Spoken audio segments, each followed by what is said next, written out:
Media in this because it is our internal matter.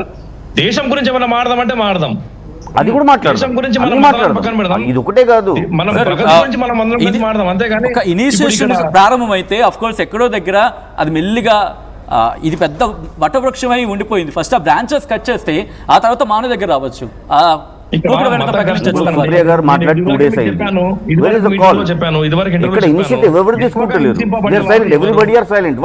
ఎందుకు silent ఉన్నారు? అసలు మీకు ఇష్టం ఉందా లేదా ఆయన లోపలే ఉండాలని చెప్పి? సార్ మీకు అందరికి ఇష్టం ఉందా ఆయన లోపలే ఉండాలని చెప్పి? సార్ నేను వచ్చాను బయటికి, బయటికి రప్పించడానికి, మీరు ఎవరు ముందుకు రాకపోతే నేనేం చేయాలి? ఇప్పుడు మాట్లాడే వాళ్ళు లేరు, ఎవరు మాట్లాడితే లేరు. కేవలం రోడ్డు మీద వస్తాను బోడబైతో మాట్లాడిస్తానంటే కాదు కదా. మీరు రండి, ఆయన రాలేరు, మీరండి రండి, వచ్చి మాట్లాడదాము, ఏం చేద్దాము, నెక్స్ట్ ఏంటిదని చెప్పి. అలెగ్జాండర్ గారు ఇప్పుడు మనము చూసే పర్స్పెక్టివ్ మీద డిపెండ్ అయి ఉంటుందండి. మనము మన పాయింట్ ఆఫ్ వ్యూ తో ఆలోచిస్తే మనం ఇప్పుడు ఒక పెన్ ని మీరు ఏ రకంగా ఆలోచిస్తారు? దాన్ని స్వాట్ గా ఆలోచిస్తారా? పెన్ పెన్ గానే వాడతాం, కానీ పెన్ తోటి మనం చంపించగలుగుతాం వేరే వాళ్ళని. మన రాసే మాటలు కావచ్చు, నాలుక కావచ్చు. కాబట్టి దాన్ని నియంత్రణలో పెట్టి మనం మాట్లాడాలి తప్ప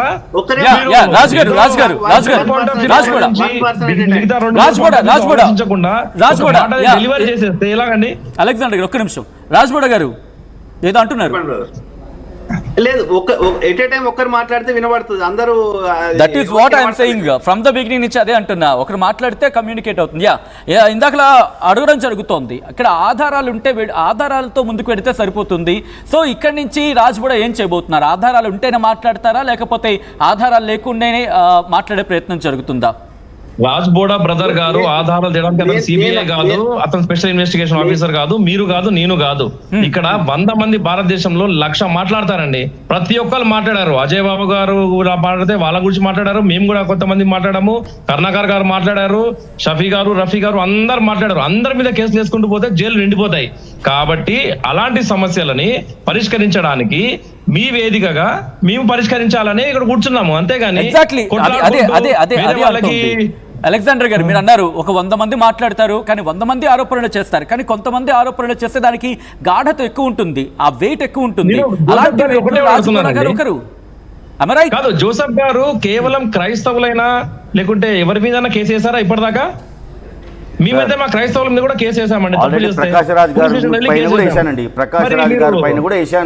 మరి జోసెఫ్ గారు వేరే వాళ్ళ మీద కేసు వేయలేదంటే ఇప్పటిదాకా? ప్రకాష్ రాజ్ గారు ఇప్పుడు చెప్తున్నాను నేను. ప్రకాష్ రాజ్ గారు అని అంటున్నారు, ఎన్ని రోజులు ఎందుకు వేయలేదు మరి? సార్ ఉన్నారు,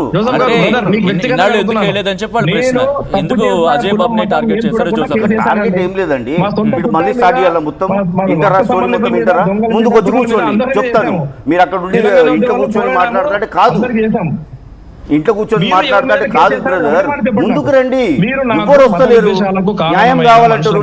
నేను కన్క్లూడ్ చేద్దామంటే ఏమైనా కేసు వేసారా లేదా? ఒకటే మాట, వేస్తున్నాను అని కాదు, వేసారా లేదా? పాస్ట్ టెన్స్ అడిగింది. Question is asked in form of past tense. మిగతా అంటే ఒక్కసారి రిపీట్ చేయండి మీ ప్రశ్నను అలెగ్జాండర్ గారు.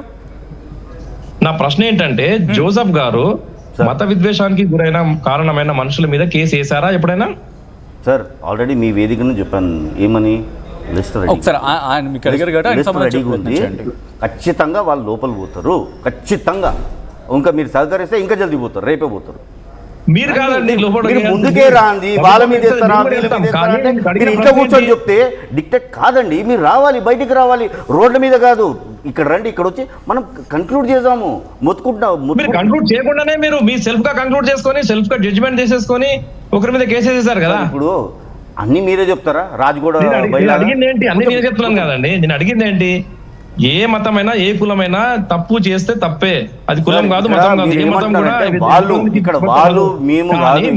ఎప్పుడైనా కేసు వేసారా? అదిగో ఇదే ఇక్కడ వాళ్ళు వీళ్ళు వద్దండి, ఖచ్చితంగా ఖచ్చితంగా జైలు పోవాల్సిందే. ఇక్కడ చెప్పకండి, నేను పిల్లలకి సోషల్ కూడా చెప్తాను. మీరు నాకు don't try to tell me about the constitution and it's law. I'm just asking you one question, brother in Christ, that whether you have filed a petition in any police station related to any person who created justice, violence తెలుగులో మాట్లాడుతున్న ప్రయత్నం చేద్దాం. Sir మీరు చూడండి, మీకు తెలుస్తుంది. కొన్ని రోజులు ఓపిక చెప్పండి మీకు అడుగుతున్నాను కదండి ఆర్టీవీ వేదికగా మీకు అడుగుతున్నారు మీరు ఎవరి మీద కేసు వేస్తారా లేదా అంతే ఎందుకు వేయాలని అడగలేదు అది మీ ఇష్టం అండి మీకు వాళ్ళని ఏలేని బాధన వాళ్ళ మీద ఏలేని బాధన కాదండి ఇప్పుడు అజయ్ బాబు అరెస్ట్ అయ్యాడా అజయ్ బాబు బట్ ఆయన అంటున్న పాయింట్ ఏంటంటే ఎందుకు అజయ్ బాబాయ్ ఆయన అడుగుతున్న పాయింట్ ఏంటంటే ఎందుకు మొదట అజయ్ బాబు గతంలో ఈ మధ్య కాలంలో కూడా వ్యాఖ్యలు చేశారు 5 నుంచి 10 నుంచి వ్యాఖ్యలు ఉన్నాయనేది వాళ్ళ నుంచి వినిపిస్తున్నమాట అప్పుడు ఆ మాట ఇప్పుడు చెప్తాను ఇప్పుడు ఎందుకు అజయ్ బాబు అంటే ఇప్పుడు జసికా గారు ఆవిడ కుదన్నారు ఏమన్నారు I want peace and harmony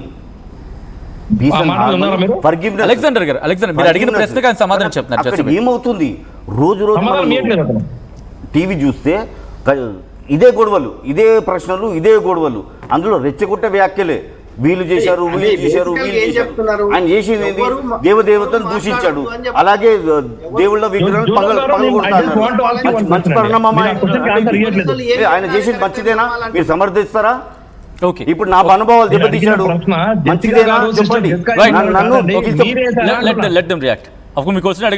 నేను చాలా సేపు I was silent I was hearing to any so you are not silent you are reacting మీరు రియాక్ట్ అవుతున్నారు ఏంటిది ఎక్కడ తీసుకొని ఏం చేయాలనుకుంటున్నారు ఏంటిది యా రాజ్ దగ్గరికి వెళ్ళే ప్రయత్నం అలెగ్జాండర్ ఆలోచిస్తే మీరు ఒక ఇండియన్ గా కేసు వేశారన్నారు అది ఓకేనండి అది మీ పర్సనల్ ఇంట్రెస్ట్ అది నేను అడిగేది ఏంటిదంటే మీరు మీ పర్సనల్ ఇంట్రెస్ట్ అది మీది కానీ మీరు ఇండియన్ కాన్స్టిట్యూషన్ ని రెస్పెక్ట్ చేస్తూ ఎవరైతే మత విద్వేషాలకి గురయ్యారో వాళ్ళ మీద ఏమన్నా కేసు వేసారా ఇప్పటిదాకా అడుగుతున్నాను అంతే సార్ మీకేమంటున్నాను have some patience sir you will come to know very soon మీరు చూడండి మీరు ఆన్సర్ ఇవ్వట్లేదండి మీరు కేసు ఆన్సర్ అండి వేసారా కాదు మీరు చూడండి తరచూ వస్తూనే ఉంటుంది చెప్పండి చూడండి కదండి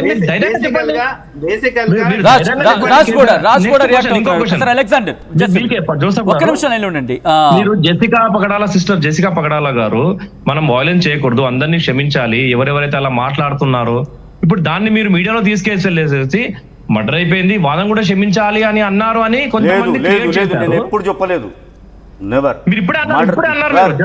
ఏమన్నాను మీరు ఒక పని చేయండి సార్ స్టూడియోకి వచ్చి మాట్లాడండి అక్కడ ఇంట్లో కూర్చొని this is not correct 2 times వచ్చాను ఎందుకు పరిష్కారం కావాలండి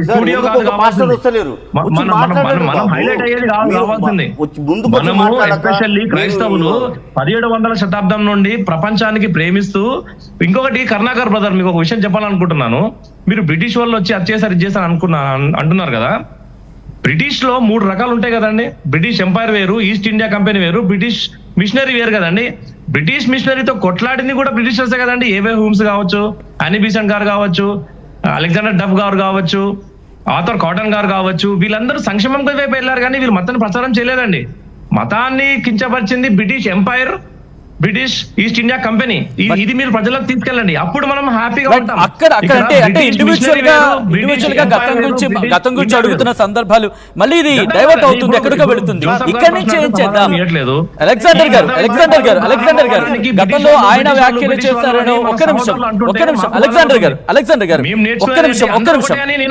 ఒక్క నిమిషం గతంలో ఆయన వ్యాఖ్యలు చేశారని మీరు వ్యాఖ్యలు చేశారు ఆయన ఎవరు తెలుసుకుంటూ కూర్చుంటారు చెప్పండి ఇక్కడ నుంచి మనకి ముందుకు వెళ్ళాలి పీస్ అండ్ హార్మనీ కావాలనుకున్నప్పుడు మీరు ఒక 1 minute లో క్లారిటీ ఇవ్వండి బికాస్ ఇక్కడ నేను ఈ పాయింట్ నేను ఇంకా ఆపాలనుకుంటున్నాను ఇక్కడ ఆడిబుల్ గా లేదండి మీ వాయిస్ నాకు మాట్లాడండి బ్రిటిషర్స్ మీద వారికి ఉన్నటువంటి విశ్వాసాన్ని వ్యక్తం చేశారు మంచిది ఇప్పుడు నేను ఏమడుగుతానంటే బ్రిటిష్ గవర్నమెంట్కిను మిషనరీస్కి సంబంధం లేదని చెప్తున్నారు బ్రిటిష్ గవర్నమెంట్ సపోర్ట్ లేకుండా ఈరోజు భారతదేశంలో లక్షలాది ఎకరాల్లో చర్చిలు నిర్మాణం అయ్యాయా ఈ లక్షలాది ఇంకా చెప్పాలంటే కోట్లాది ఎకరాలు భారతదేశంలో చర్చిలు ఎలా వచ్చాయండి బ్రిటిష్ గవర్నమెంట్ సపోర్ట్ లేకుండా ఎలా జరిగాయి ఓకే నేను ఈ పాయింట్